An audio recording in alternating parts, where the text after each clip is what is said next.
común en el hispano, asiático y latinoamericano. Eso es correcto. Claro que cuando se le dicen eso, pues prácticamente quedan representadas casi todas, ¿cierto? Pero sí, efectivamente la etnia puede ser importante en la variación. ¿Qué más? La edad La edad. Cuéntanos de la edad. es más común en la edad reproductiva. En la reproductiva. Ok, eso es importante. Ya es muy difícil que en la edad post-reproductiva esto dé, ¿no? Porque esto es un trastorno que está asociado es a la reserva ovárica. Después de la menopausia ya no hay reserva ovárica y pues realmente, si bien, y esto es importante, cuando las mujeres dejan de tener menstruación, pueden reproducir algunos de los estigmas que son del síndrome ovario poliquístico, pero ya sin sus implicaciones, porque por ejemplo el tema de la subfertilidad ya deja de ser una preocupación, ¿sí? Y pues al no haber reserva ovárica también disminuyen otros riesgos de otras cosas que vamos a hablar. ¿Algún otro? Además de la edad, la etnia, la obesidad, los factores heredofamiliares, ¿qué más le dieron? ¿Qué más le dieron aquí?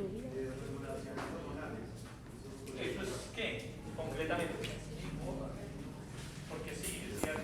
Un tumor en la hipófisis. Un tumor en la hipófisis. Ok, ¿alguna otra idea? Bueno, algunos hablan de la exposición prenatal a testosterona.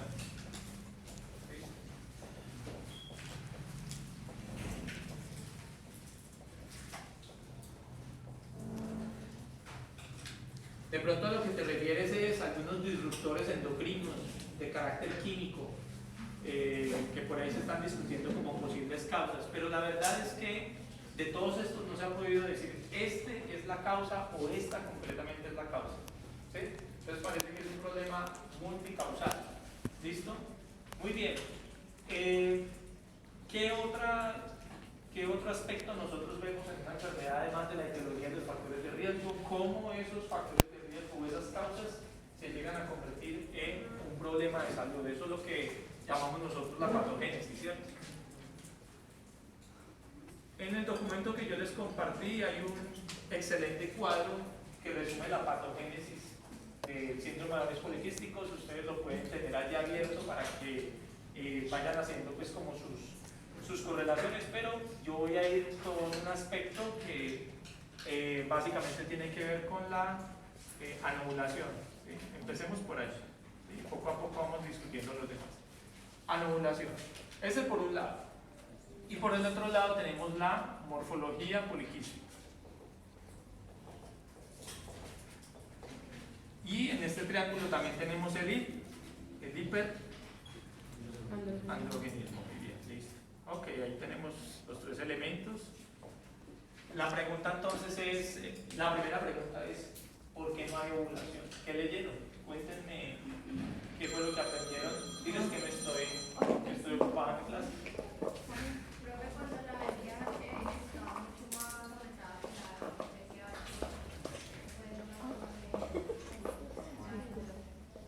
Sí, eso es una. ¿Qué más leyeron acerca de eso? ¿Cuál es el evento fundamental que hay detrás de la anovulación? Recordemos que anovulación significa no ovular, ¿cierto? ¿Cuál es el evento fundamental que hay? ¿Qué es lo que ocurre? Perfecto. Entonces, a eso le llaman en los libros arresto. El arresto folicular. ¿Sí? Entonces, el arresto folicular va a traer dos consecuencias. Una es la anovulación y otra es la apariencia poliquística. Cuéntenme un poquito qué saben ustedes acerca del desarrollo folicular y cómo lo relacionan con este tema del arresto folicular. Cuéntenme qué han aprendido sobre eso en lo que leyeron en el capítulo de fisiología sexual y reproductiva. ¿Cómo se desarrolla? Digamos que, vamos a poner un ejemplo, Daniela, ¿cierto? Daniela acaba de tener su periodo menstrual, lo que llamamos la fase escamativa, ¿cierto? Duró 4 días la fase y ya se detuvo. ¿Qué está ocurriendo en el ovario de Daniela en condiciones normales? el cuerpo líquido se integra.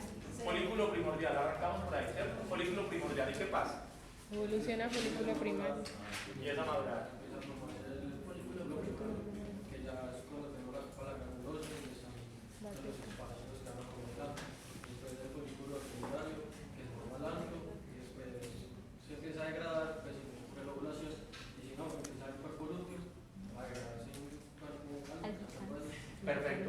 vas muy bien, entonces empezamos con un folículo que llaman en los libros folículo primordial, perdón, ustedes los esquemas. Este va evolucionando hacia un folículo primario un poco más grande. Después a este folículo primario evoluciona a un folículo secundario que tiene varios lagos, ¿cierto? Cada uno de esos lagos con líquido folicular, hasta que esos lagos confluyen, ¿no? Y forman una gran estructura que se llama antrofolicular, y lo que hace esa gran estructura es desplazar hacia un solo polo al ovocito y sus células de la granulosa que le rodean, lo que posteriormente va a convertir en el cúpulo óforo, ¿sí? Entonces, ¿qué tenemos? Tenemos un desarrollo donde el folículo está creciendo progresivamente. Aquí queda primordial, primario, secundario, y hasta el terciario, ¿cómo es que se llaman también? El folículo de grafo, ¿cierto? En condiciones normales ese folículo es el que se ovula. En condiciones normales ese folículo es el que se ovula. Mientras el folículo pasa por todas estas etapas, ¿qué está produciendo? Las células de la granulosa, ¿qué están produciendo? Progesterona. La progesterona para cruzar el No. ¿No? Testosterona. Muy bien, están produciendo estrógeno. Entonces, al principio produce un poquito estrógeno, después un poco más, después un poco más y después mucho más estrógeno. ¿Qué células de esos folículos producen estrógeno? Lo acabo de decir. La granulosa. ¿Qué enzima tienen las células de la granulosa que les permite sintetizar estrógeno? No. No. Estrogenina. ¿Cómo se llama? Perfecto. Entonces hay una enzima que se llama la aromatasa. ¿Cuál es el sustrato? Y aquí van ustedes a entender algo súper importante. Es decir, el estrógeno, ¿a partir de qué? Ahí tienen ustedes en el documento que les compartí sobre hemorragia uterina anormal. Este ya lo tenías, este es uno viejito. El otro que les dejé, ¿cuál es el sustrato? Y aquí tienen el sustrato. Dime cuál es el sustrato. ¿A partir de qué? Del estrado. No, tiene que ser, el sustrato tendría que ser, está la célula de la granulosa, tiene la aromatasa, y la aromatasa pasa por el retículo endoplasmático liso. Después de que entra por el endoplasmático liso, pasa por el estradiol por la vena ovárica. ¿Cuál es el sustrato? Es decir, tienes una molécula que se llama estrógeno. Antes hay otra molécula que es la que se va a transformar en estrógeno. ¿Cuál es el otro? Estradiol. Testosterona. Muy bien. Entonces la aromatasa convierte, la aromatasa se va a encargar de convertir testosterona en estrógeno. ¿Cómo se llama el principal estrógeno en la vida reproductiva de una mujer? 17 de testosterona, ¿cierto? Listo. Ahora, esta testosterona que hay acá, que se puede convertir en estrógeno por aromatasas allí en las células de la granulosa, pero las mujeres también tienen aromatasa en otros tejidos. ¿Sí? Uno muy importante, ¿cuál? El tejido adiposo. Muy bien, perfecto. Entonces hasta ahí estamos. Cuando Daniela empieza a reclutar sus folículos, ¿cierto? Este folículo primario, este secundario, perdón, este primario, este secundario, este terciario, muchos arrancan, ¿cierto? Muchos arrancan, no es uno solo. Que al final solamente se vaya a ovular uno, eso es una cosa diferente. Pero varios arrancan. Entonces, de todos esos que arrancan en condiciones normales, hay uno que gana la competencia. Ese que gana la competencia es que finalmente se ovula. ¿Sí? Ahí había una creencia hasta hace poco de que, vamos a suponer un ejemplo, empezamos con un número n de folículos, ¿sí? Y la mujer termina su ciclo ovárico ese mes. Entonces que todos los demás, en cierta forma, como que por arte de magia, desaparecían. Esa teoría parece que no es correcta. Parece que algunos de ellos podrían persistir y, digamos, quedar en continuarán. Cuando venga el próximo ciclo, podrían culminar su desarrollo folicular. El caso es que hay muchos folículos que hacen esto y no todos lo hacen con la misma velocidad. Hay unos que lo hacen más rápido que otros. ¿Ya? O sea que esto es una competencia. Al final es más grande, es el que el paciente tiene mayores probabilidades de romperse y ovularse. Entonces esto sucede en cualquier ciclo ovárico. Normalmente esta parte, esto recibe el nombre de fase Folículo. folicular. Fase folicular. ¿Listo? Muy bien. Durante la fase folicular. Perfecto. se rompe, ¿quién se libera? ¿En qué proceso se libera? El óvulo. Se libera el ovocito y el ovocito se va a venir acompañado, bueno, aquí estoy haciéndolo muy grande, chiquitico, del cúpulo óforo, fundamentalmente, ¿cierto? Es decir, una serie de células nodrizas que lo nutren, ¿cierto? Entonces, esto fue lo que se ovuló. Este es el proceso de ovulación, ahorita hablamos un poquito de los detalles de ese proceso. Pero queda un remanente, ¿no? Queda un remanente y ese remanente, pongámoslo acá, Ay, madre, se me olvidaba que tenía. ese remanente ¿dónde queda? En el ovario. Esto ustedes ya saben bien qué es lo que le pasa, ¿no? ¿Quién lo captura? Después de que es liberado del ovario. Las trompas. ¿Qué estructura de las trompas? Las fimbrias. Las fimbrias. Entonces las fimbrias lo capturan, lo llevan a la trompa y bueno, lo demás. Pero en el ovario queda el resto, que se llama ¿cómo? Cuerpo lúteo. Cuerpo lúteo. Después se vuelve el cuerpo algo. ¿Ya? Ese cuerpo lúteo produce una hormona. ¿Cuál es la hormona? Progesterona. Correcto. Produce progesterona. Progesterona. Ahora, la pregunta es, todavía no hemos hablado de esto, pero la pregunta es, en el caso de que no haya ovulación, ¿se produce cuerpo lúteo, sí o no? No, porque la única manera de generar el cuerpo lúteo es que se rompa esto, ¿cierto? Si él no se rompe, no se genera cuerpo lúteo, no hay progesterona. Consecuentemente, si esto es un evento importante, entonces una mujer que tenga síndrome ovario poliquístico producirá cantidades normales de progesterona, excesivas de progesterona o deficientes de progesterona. Deficientes de progesterona. ¿Listo? Ahora, si ustedes se imaginan lo siguiente también, ya voy a atender tú. Que la tienes.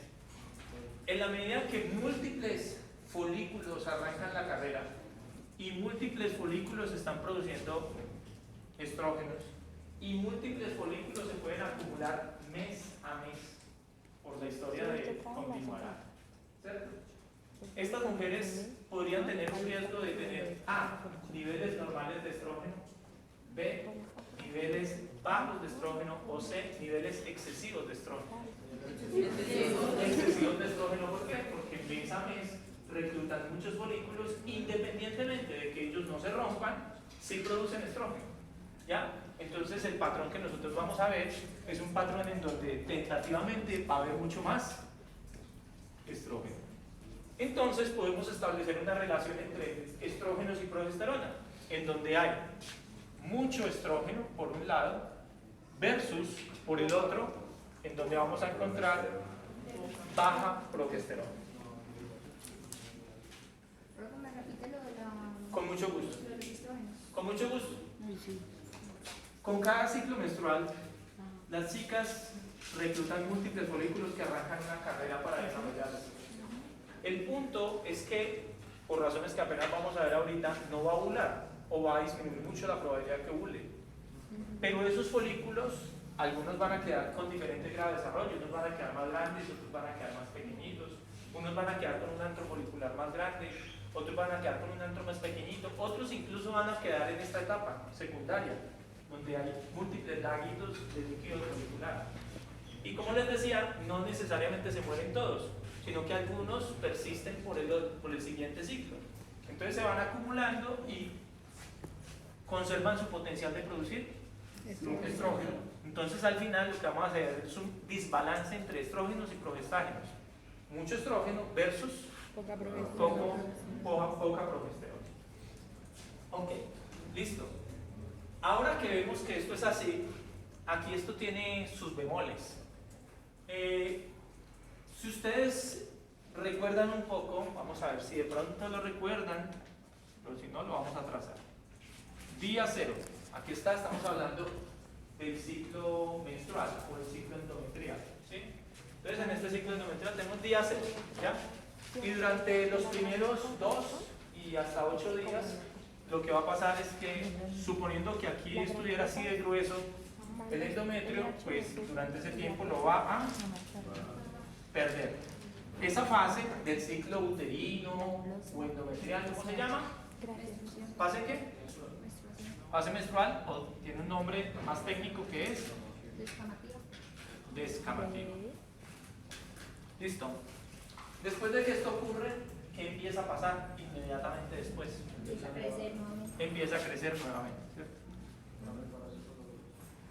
Empieza a crecer, a crecer, a crecer, a crecer. Listo. Pero todavía no tiene las características necesarias que favorezcan la implantación de un blastocisto. ¿Sí?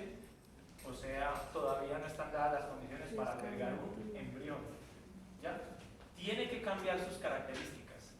Tiene que tener más vasos sanguíneos, ¿sí? Tiene que tener más estructuras glandulares, ¿de acuerdo? Y más vasitos sanguíneos que la nutran. Entonces, aquí el grosor del endometrio no está cambiando, ¿verdad que no? Se mantiene prácticamente igual. Y nuevamente, cuando esto se repita, esto se va a volver a perder, va a volver a crecer y va a volver otra vez a desarrollarse.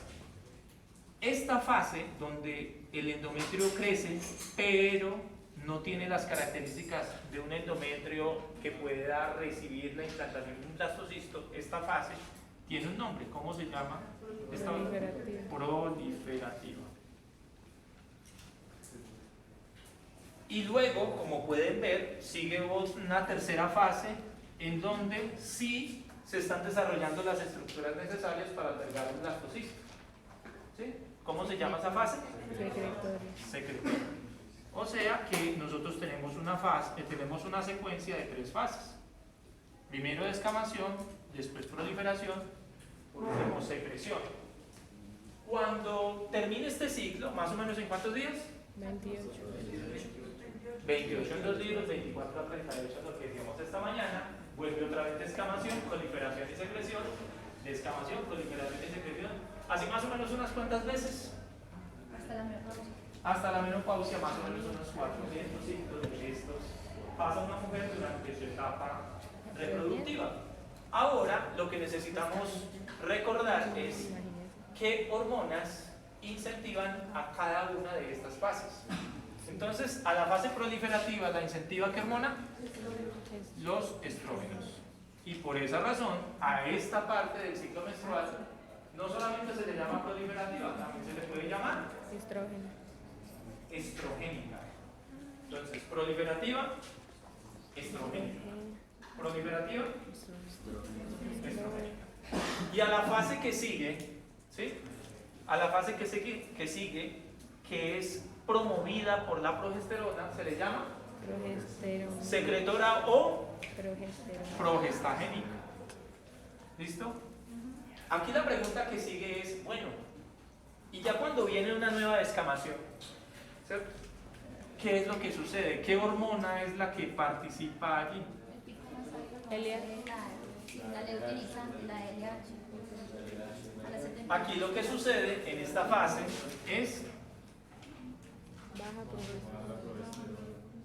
baja la progesterona. ¿Y por qué baja la progesterona? El cuerpo lúteo. Porque el cuerpo lúteo, ¿qué le pasó al cuerpo lúteo? Se degeneró. Ujú. Y se vuelve Se degeneró albicans. y se convirtió en un mamarracho, que también le llaman corpus albicans. ¿Ya? Entonces, cuando se degenera en corpus albicans, ¿sí? Bueno, esto fue síndrome ovario poliquístico, para que lo tengan claro, ¿no? ¿Listo? En Progestagénica. condiciones normales, ¿Y la ese cuerpo lúteo progesterona, cómo produce se buena llama? progesterona, pero en el síndrome ovarios poliquísticos, menos. Entonces, claro, Progestagénica. en condiciones normales, cuando el cuerpo lúteo se degenera, entonces deja de producir progesterona. Y como nosotros recordamos, ¿qué hacía la progesterona? Mantiene el embrión. Mantenía esta estructura. ¿Y esta estructura qué tenía? Vasos sanguíneos y glándulas. Cuando ya no hay progesterona, no hay ¿qué? Vasos sanguíneos. Y si no hay vasos sanguíneos, ¿qué fenómeno se presenta? Isquemia. Y si hay isquemia, ¿qué hay? Pérdida de células, hay muerte celular, hay inflamación, etc. Y eso es lo que conduce a la descamación. Entonces, una mujer, ¿por qué desarrolla su fase descamativa? porque ya no tiene progestágeno que mantenga ese endometrio secretorio. Consecuentemente, gran parte de ese endometrio se va a perder en forma de flujo menstrual, lo que llama en la literatura flujo menstrual. ¿Listo? Esto es lo que nosotros llamamos el ciclo. Menstrual. Esto recibe varios nombres: ciclo endometrial, otros le llaman ciclo uterino o simplemente le llaman ciclo menstrual. Entonces, pues el ciclo menstrual no es más que una secuencia de fases periódicas: descamación, proliferación, secreción, otra vez descamación, proliferación, secreción. ¿Ya? Listo. Volvamos un poquito al rollo Herida. de las chicas con síndrome de ovarios poliquísticos. ¿Sí? Entonces, si nosotros volvemos a esto, ustedes se van dando cuenta. ¿Qué le va a pasar a esta chica con síndrome de ovarios poliquísticos? Ella no ovula. Si no ovula, no produce cuerpo lúteo. Si no produce cuerpo lúteo, no produce progesterona. Ella ni siquiera alcanza a desarrollar la fase secretora. No la alcanza a desarrollar. Pero ¿cuál sí desarrolla con seguridad? La fase proliferativa o estrogénica. ¿Por qué no hace la secretora? Porque no tiene progesterona. Pero ¿por qué sí hace la proliferativa? Porque tiene suficiente estrógeno. Ahora, escuchen esto. El estrógeno induce mitosis. ¿Recuerdan ese rollo, no? Sí. Mitosis endometrial. Si las chicas con síndrome de ovarios poliquísticos tienen mucho estrógeno, ¿qué va a haber en el endometrio? Mucha mitosis. ¿Mitosis es qué? ¿Y eso puede terminar en qué? ¿Cómo se llama